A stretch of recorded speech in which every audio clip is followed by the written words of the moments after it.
Feeling overwhelmed by your to-do list? Lunatask is here to rescue you, and in the next minute and a half, I'll show you the essentials to get you started. First, download Lunatask for your device. Then, open the app and create your free account using your email or your Google account for seamless integration.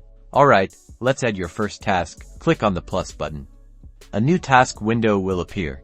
Type in your task name, like buy groceries. Now, let's set a due date.